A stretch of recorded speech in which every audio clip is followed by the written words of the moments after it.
बिस्मिल्लाहिर्रहमानिर्रहीम। अस्सलाम वालेकुम।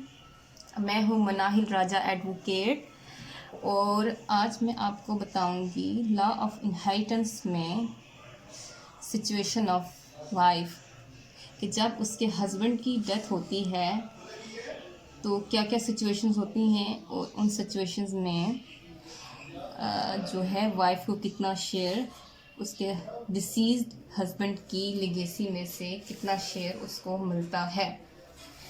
अब रूलिंग हमारे पास कहाँ से आई? सूरह निसा आयत नंबर 12। सूरह निसा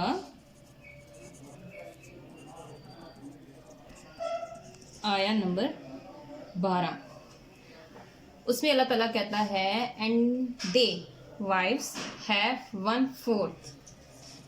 वाइफ्स, वैसे तो अल्लाह ने वाइफ्स कहा है चलो, लेकिन मैंने वाइफ लिख दी है। Wives have 1/4। अब कंडीशन क्या लगाई? अब what you left behind if there is no child. Condition क्या है?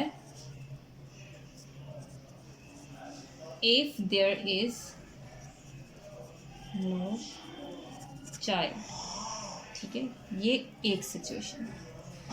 अब सेकंड सिचुएशन क्या है? मजीद इसी आयत में अल्लाह ताला कहता है while if there is a child of you, if child, फिर क्या होगा? then they have 1/8।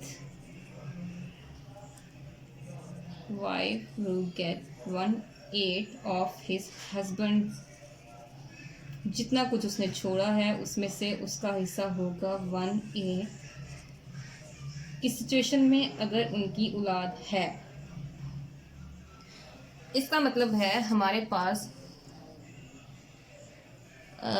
वाइफ के पास दो तरीके से उसको शेयर मिलेगा। 2% है इसके पास। She takes 1/4 and she takes 1/8। दो तरह की सिचुएशन। अब पहली हम डिस्कस कर लेते हैं। when she takes 1/4,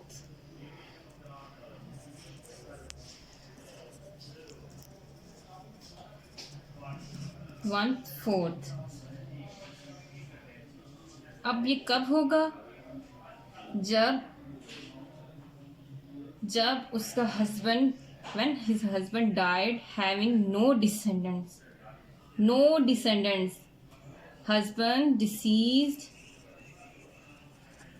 husband died having no descendants।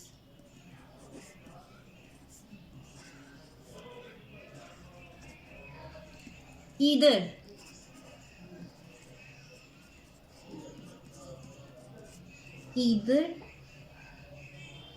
Mail और फीमेल। ना उसकी कोई डिसेंडेंट में ना उसकी कोई बेटी है और ना बेटा है। अब ये ग्रैंड डॉटर और ग्रैंडसन पे भी अप्लाई यही रूल आएगा और ग्रेट ग्रैंडसन और ग्रेट ग्रैंड डॉटर पे भी यही रूल अप्लाई होगा। ठीक है, अब एक हम इस पे कोई सिचुएशन पे अज्यूम करते हैं। Let's suppose deceased died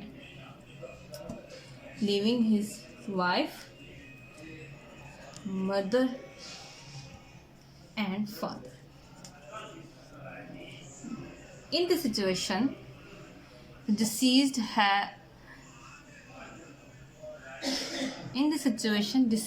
have no descendant, either male or female। अब उसके पीछे कौन रहा है? उसकी वाइफ, उसकी मदर और उसका father. Now in this situation wife will get 1/4, mother will get 1/3 and the father will be the residuary. इनके बारे में हम बाद में डिस्कस करेंगे। इस वक्त हम वाइफ के बारे में डिस्कस करें, और ऐसी सिचुएशन में जब उसकी कोई औलाद नहीं है तो वाइफ विल गेट 1/4। ये यहाँ पे ख़त्म। The next situation, second situation, she takes 1/8 while her husband died, leaving behind any descendant, either male, female, like husband died.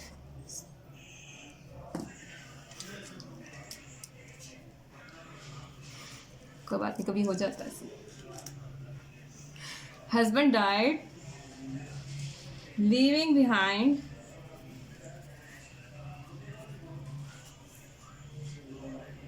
him any descendant. अब यहाँ पे उसकी वो सन हो सकता है, डॉटर हो सकती है,